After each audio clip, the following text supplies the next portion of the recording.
بسم اللہ الرحمن الرحیم۔ روزہ فقط بھوک اور پیاس کو برداشت کرنے کا نام نہیں ہے، بلکہ روزے کی حالت میں ہمارے جسم کے ہر عضو کا روزہ ہوتا ہے۔ صبح صادق سے لے کر غروب آفتاب تک کھانا پینا چھوڑنا اور جائز نفسانی خواہشات کو ترک کر دینا، یہ تو روزے کے لزومات میں شامل ہے۔ یعنی ان میں سے تو کوئی ایک ترک کریں گے تو ظاہر ہے روزہ جو ہے وہ ٹوٹ جاتا ہے۔ لیکن احادیث کے اندر کچھ اور باتیں بھی بیان ہوئیں کہ جن میں روزے کی حالت میں اجتناب کرنا چاہیے۔ صحیح بخاری کتاب الصوم کے اندر موجود ہے، حضرت ابو ہریرہ رضی اللہ تعالی عنہ روایت کرتے ہیں کہ رسول اللہ صلی اللہ علیہ وآلہ وسلم نے فرمایا، جو شخص جھوٹ اور اس پر عمل کرنے کو ترک نہ کرے تو اللہ تعالیٰ کو اس کا کھانا اور پینا چھوڑنے کی کوئی ضرورت نہیں ہے۔ یعنی اندازہ کریں، ہم سمجھتے ہیں کہ فقط ہم نے روزہ رکھ لیا اور سارا دن سو کے گزار دیا ہے یا فلمیں ڈرامے دیکھ کر ہم روزے کو مکمل کر لیں تو یہ ہمارا روزہ ہو گیا۔ روزے کے مثبت اثرات، روحانی اثرات اس وقت تک ہو ہی نہیں سکتے کہ جب تک ہم جو دیگر فضول رسومات ہیں ان کو ترک نہیں کر دیتے۔ صحیح بخاری کتاب الصوم کے اندر ایک اور حدیث ہے، اس کا کچھ حصہ کہ روزہ ڈال ہے، جب تم میں سے کوئی روزہ رکھے تو اسے چاہیے کہ زمانہ جاہلیت جیسے کام نہ کرے، نہ شور و غل کرے، نہ کسی کو گالی دے، اور اگر اس سے کوئی جھگڑا کرتا ہے تو وہ کہہ دے کہ میں روزہ دار ہوں۔ یعنی رسول عربی علیہ السلام نے یہاں تک فرما دیا کہ جتنے اعمال ہیں ظاہر ہے ان میں ریاکاری سے منع کیا گیا، اور روزے کی فضیلت بھی احادیث کے اندر اسی وجہ سے بیان کی گئی کیونکہ اس میں ریاکاری نہیں ہے۔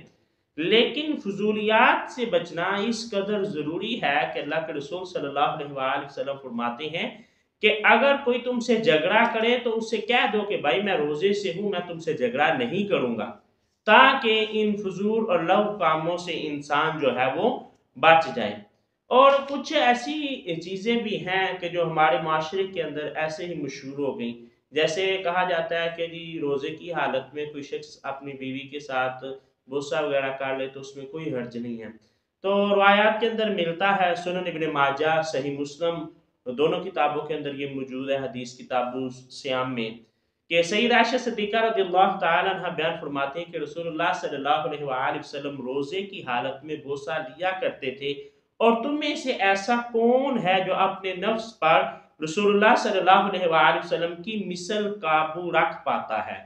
تو گویا اس میں سیدہ یہ اشارہ کر رہی ہیں کہ رسول اللہ صلی اللہ علیہ وسلم اپنے نفس پر سب سے زیادہ قابو رکھنے والے تھے۔ تو مطلب یہ ہوا ہے کہ اگر کوئی شخص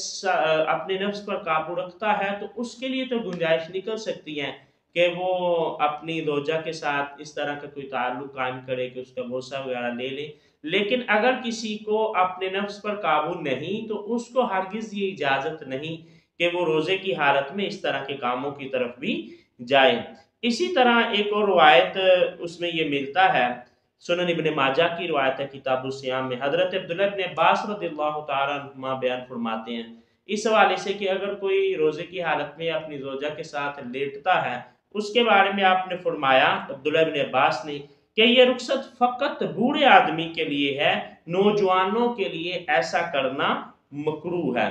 تو اگر ہم سوال کی طرف ہی دوبارہ بات کریں تو روزے کی حالت میں ہمیں ہر قسم کے گناہوں سے بچنا لازم ہے۔ یہاں میں یہ بات بیان کیے دیتا ہوں کہ یہ شریعت کے اصول ایسے ہیں جو کہ روزے کے علاوہ بھی ہم پر لاگو ہوتے ہیں۔ ایسا نہیں ہے کہ بندہ جھوٹ اور غیبت اور چغلی ان باتوں سے صرف روزے کی حالت میں بچے، نہیں، بلکہ ہر حالت میں ان کاموں سے بچنا چاہیے۔ روزے کی حالت میں اس کی تاکید اس لیے کی گئی تاکہ روزے کے جو روحانی اثرات انسانی جسم پر اور انسانی روح پر مرتب ہوتے ہیں ان سے فائدہ اٹھایا جا سکے۔ اگر ہم ان گناہوں سے نہیں بچتے تو پھر اس کے ثمرات جو ہیں وہ حاصل